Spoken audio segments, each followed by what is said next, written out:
Hey everyone, Sammy here, your host of the Digital Marketing Therapy podcast. And today we are talking about contracts with web designers and web developers.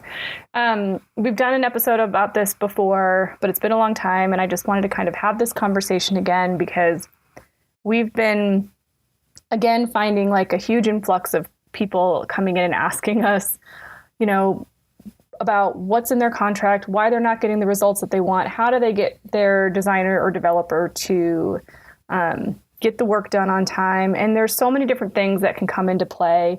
Why is the pricing this way? Like, how do I know what I'm getting? Or they've come to us, and we're number 4 of their developer or number 3 or whatever, and they've worked with several people and not had the results or not gotten the experience that they wanted.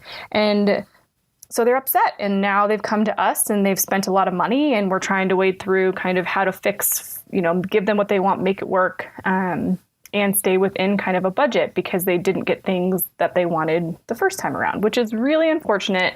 And we don't like to hear these kinds of stories. And so because recently I feel like this has come up several times, I wanted to kind of revisit this conversation and share with you some things to think about. Some ways to go about your website, some ways to go about understanding what you need and want from it, so that you can have a better contract, have a better experience, and have a better relationship with whomever is building, designing, writing copy, all of those things. So that's what we're going to talk about today. I hope you enjoy. But before we get into it, this episode is brought to you by our website redesign workbook. This workbook walks you through all of the things that you need to consider before starting a new website or considering a redesign. And whether you choose to do the website yourself or hire it out, it will give you all of the things that you need to hand over to somebody, all the things that you need to think about. So it'll save you time, money, and a whole lot of stress to kind of have a game plan, to kind of know what you're going into, to be able to talk clearly about what it is that you're looking to achieve. And the workbook is on sale right now for $27. It's normally $47 through the end of 2020. So I hope that you'll check it out. thefirstclick.net/website-redesign-workbook. I know it's kind of a long URL, but we will link it up in the show notes at thefirstclick.net/podcast. So check it out and let me know how it works for you and how it provides clarity for you when it comes to getting ready to design your website. But for now, let's get into the episode. You're listening to the Digital Marketing Therapy podcast. I'm your host, Sammy Bedell-Mulhern, and each week I bring you tips from myself and other experts, as well as hot seats with small business owners and entrepreneurs to demystify digital marketing and get you on your way to generating more leads and growing your business. Okay, so before we really jump into contracts and pricing and all of that good stuff, I did want to kind of just talk a little bit about the difference between a designer and a developer. And everybody's going to have their own language around this, so take it with a grain of salt and some flexibility, but generally, a website designer is going to be more of a graphic designer or somebody who's going to make your words and your website look pretty. They're going to make it visually appealing. And a developer is somebody that has more of a technical or coding background. So they're the ones that are going to make sure that the technical side, the infrastructure of your website is functioning, works well, and is fast and is mobile optimized, and it gives the customers that great experience from a technical standpoint. Sometimes you'll hire both. Sometimes you'll go to a designer first and have them lay out all the designs that you can then take to a developer to implement. Sometimes they're on the same team. In our case, I'm very blessed that we are one and the same. We have both elements that we bring to the table at the same time in all of our website builds.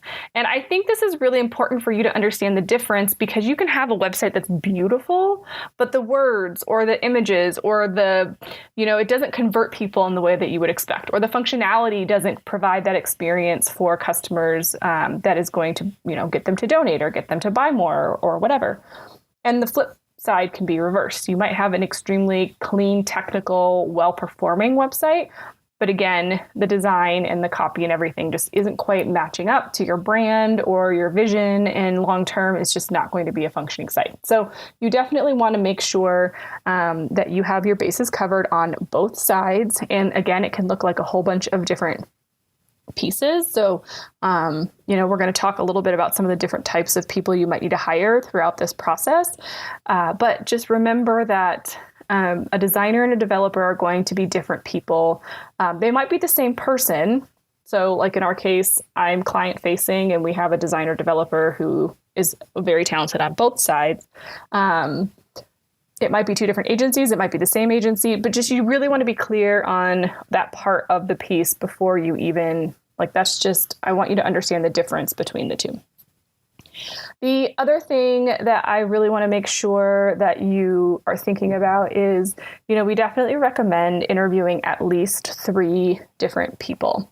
Now, the reason for this, especially if you're just starting out, is as you start to have conversations with people, different things are going to come up. Different companies are going to bring different questions to the table. They're going to bring different ideas to the table. And as you start to work through those, it's going to help you kind of figure out exactly what the right fit is for you. Now, if you've gone through the workbook and you know exactly what you need and want, I still recommend interviewing at least 3 people because, again, it's still going to give you clarity around what you're doing. And because so many different people have different pricing strategies, it's going to just help you really understand and feel comfortable with what you're doing.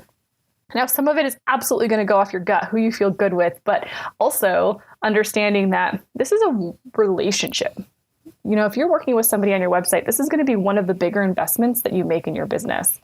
And, you don't necessarily need to go with the most expensive person. I wouldn't go with the cheapest person. And we're going to talk a little bit about that here as well. But you need to know that you can work well with someone. Are they going to hear kind of what you need? Are they going to be the right balance for you to help kind of push you or to step back when they need to let you make the decisions? Do you feel good about spending a good deal of time? Because this isn't something that you can just say, okay, here's everything, you go build the website, right? There's going to be a lot of back and forth. There's going to be a lot of conversation. There's going to be a lot of working together on this. And it doesn't have to be local. There's a lot of work. We do work with clients all the time, all over the country. So there's a lot of things you can do there. But make sure you feel good that you can have a relationship with this person, that you can get them the information, that they understand you and your business, because they can build the best technical, beautiful, great performing websites. But if you guys don't have a strong working relationship together, it's going to be a painful process. And we don't want that for you. We don't want that for anyone. And in fact, there have been clients that we've turned away. There's clients, that we've just that we've encouraged to go with other web designers that we know are going to be better fits for their industry, or that we just know might not or might be frustrated with our style. So that's just an important thing to consider. Okay, so with that out of the way, I want you to really think about first how much time and effort you really want to put into your website. And I want you to do this before you even think about how much money you have to spend. Because, a lot of times we go into things thinking, well, I should say, I want you to think about how much time you want to spend on it and your timeline, because you might have a launch, you might have a hard launch, you might have a flexible launch. And if let's say you need to have your website, I'm recording this in October, and let's say you want to have your website up and running in January. But maybe you have a ton of things that are happening in your business between now and then, and you don't have a lot of time and energy to give to this part of the business. That's important to know. And vice versa. Let's say that you have a lot of time and this is the priority that you are placing your time and energy on to write copy, to find images, all of that good stuff. That's really important to know, because that's going to dramatically affect the price and the cost of the project and the style of company that you want to work with or agency. So really be honest with yourself. Do you have staff that can support kind of putting effort towards this? Do you have time yourself to put towards it? And if you don't, do you have the budget to support getting that project done? Because the reason why our websites get held up the most is because we have clients that want to put more time into it to lower their cost, which is totally great. but then we don't get the materials, the information, the copy, whatever, in time, on time or on schedule in order to help them get and meet their deadline. So be really honest with yourself, really think about it. And then the next thing that you want to do before you really think about talking to any companies is really think about what are the types of services that you're going to need. What are the types of things that you need your website to do? So do you have a lot of copy written for your website, or are you going to need to hire a copywriter if you're not willing to write it yourself, right? That might be a separate contractor depending on the size of the company that you choose to work with. They might have copywriters on staff. They might recommend copywriters for you to work with.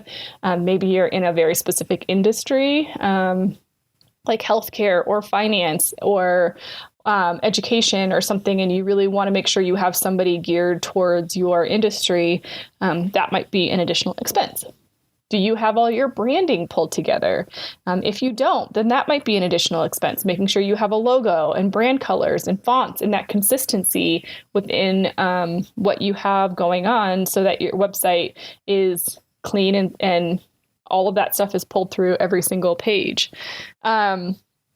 Do you need e-commerce? Do you need to have a donation page? Do you have donation software already? Do you have a membership or an online course? Like really make a list of all of the parts of your business that you need reflected in your website. And I really feel strongly that you start with your business goals, so your short-term and long-term goals, and have that at the forefront as you're putting all this together. Because your website should reflect your business goals. It shouldn't just be kind of a business card brochure of all of the things that you do. You really want to make sure that you're putting the best things forward on the front of your homepage. And we talk about that in the workbook. You can definitely check that out. We also have a couple other episodes that talk about, so I will link those up in the show notes for you so you can review that. I'm not going to dive deep into that today, but all of those things are important. So just put all that down on paper, and I want you to have all of this in your brain before you even talk to a company about building out your website. So once you know that, it's time to start the interview process. And there's a couple key questions that you're going to want to make sure that you understand. So one is a lot of developers are going to have their specific tech stack that they utilize. So for example, we build off of WordPress using the Divi theme. Specifically, we love WooCommerce for memberships and online courses. We love GiveWP for donation pages. We love ActiveCampaign and ConvertKit. So we have some that we're like more well-versed in. Not to say that we haven't used other platforms to help build out client websites, but those are the ones that we are most comfortable in. So you need to decide, do you want Squarespace, or do you want a WordPress site? Do you want to have it on a platform if you're doing a bunch of online courses like Kajabi? So kind of thinking about that as you interview companies, and they'll probably give you their recommended platforms. Once they do, I highly recommend you do your research on those platforms. And while you're doing that research, you're asking yourself, okay, how much time and effort do I want to put into maintaining and making updates and changes to my website? This is critical for a couple of reasons. One is you want to make sure you have a platform that you feel comfortable in if you want to make a bunch of changes. And if you don't, then maybe it doesn't matter. But again, that's an expense that you're going to want to pay attention to. So when you're interviewing your companies, understanding the platforms that they use, and maybe it'll take you more than 3 or 4, but don't go down a huge rabbit hole of then researching a bunch of different things, right? For the most part, there's several options for all things. You're going to be fine with whatever option you choose. It's just more about feeling comfortable and trusting in the person that you are working with. Now, you're going to want to make sure you really are clear with them about the scope of your project, letting them know exactly what you need. Maybe you don't know the tech that you need, but these are the results that I need. One of the questions we ask is, a year from now, if we sit down and celebrate the first year anniversary of your website, what does that look like? And so really understanding those specific metrics will be really helpful in getting a quote that's correct and accurate. Now, as things go, and if this is your first time working with a company to build your website, There are going to be things that change, evolve, whatever. And that's okay. So you're going to want to ask them about what to do. What does the process look like if we need to change the scope of the project? We realized, okay, now we need to add a few more pages, or we need to add a forum option, or we need to add online enrollment or registration, or we need to add events. Whatever it is, what happens if we make a change? So for us, this is the scope that we decided on. Anytime things change or evolve with that project, then we're going to create a different quote for that specific part of the project, and know that it might delay the launch, or you can say, I want to launch the project as is, and then let's do that afterwards. Whatever it is in your world, the more you can communicate, the better. But also understand that if you do add things to the project, it's only right that is going to be an additional cost added to your project as well. Now, it's really important to understand who owns the website after it's launched. And this comes into play in a couple different ways. One is with the domain and hosting. So the domain is where you buy your URL. So www.mybusiness.com, right? That is your domain. And you're probably going to buy it from somewhere like GoDaddy. We always recommend SiteGround, but you probably purchased it separate. You might have had it for a while, whatever. And then your hosting is what keeps that website up, that people can view it. Again, we recommend SiteGround for that, but who knows? There's a ton of different companies out there that you can work with.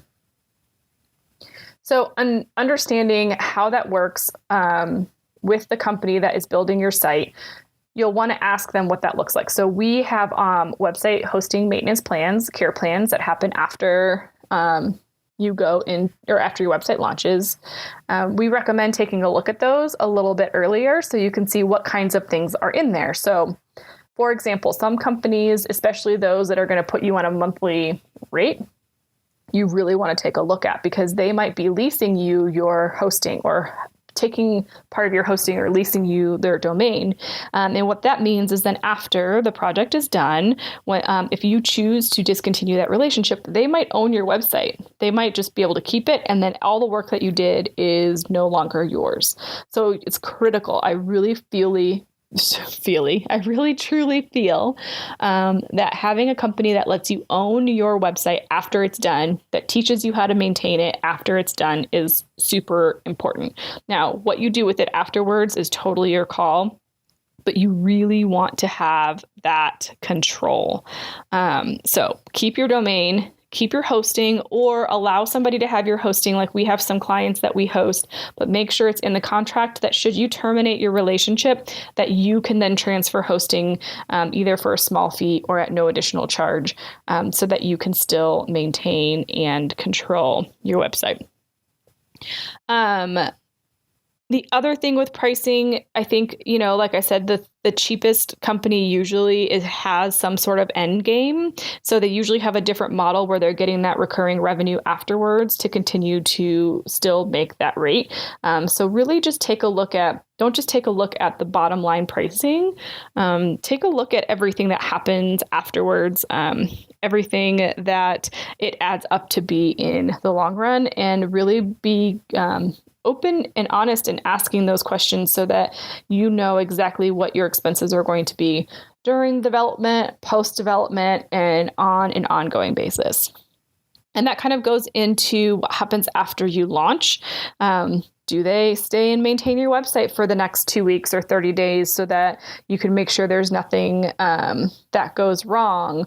Or do they just pass it off to you? Do they give you some ideas for how to showcase your launch? Like all of those things. There's lots of different ways that companies handle this. So that's another question that you're going to want to ask. Do they offer training on the website, or is that an additional fee so that you can maintain and manage it on your own? All of those things are going to be important. And again, just going back to how much time do you want to spend? How much effort do you want to spend on it? A lot, a little, whatever. That's totally up to you and your budget and your staffing. But be really honest with yourself on what that looks like. Some other questions that you're going to want to think about or ask them are WordPress, if specifically, operates with a lot of plugins, and some of them are premium plugins. Sometimes, like with us, you get the benefit of some premium plugins that we have that we just use on our client websites at no additional cost to you, which is great. But what are those costs going to be? Which ones do they pay for? Which ones do you have to pay for? Are they annual? Are they, one-time things? Like all of that, because that can add up and be expensive. So you're going to want to ask, kind of what plugins are available to you that you don't have to pay for, and what additional plugins may need to be utilized in order to get you the results that you want to get. So that's a lot of information right now. I'm sure I forgot something because different conversations happen all the time where we find out new things that our clients have had to deal with, which is really sad and frustrating to us, which is why I wanted to do this episode. So really make sure you're interviewing at least 3 companies, trusting your gut, and, getting in line with somebody that feels good to you from a relationship standpoint, that you can enjoy working with. And then just remember that your website is a constantly evolving, living, breathing thing. And it's going to change over time. Your business goals are going to change all the time. And so it's something that you're going to want to maintain and stay on top of on a regular basis. So again, just pushing that the relationship with the company that you build your website with is critical, because it's going to hopefully be something that can be long-term, which is most beneficial for both parties, because the company that builds your website knows it inside and out and can make changes and kind of tweak it for you much faster than having to hire somebody new every time you want to go about making changes. So I hope that this was helpful for you.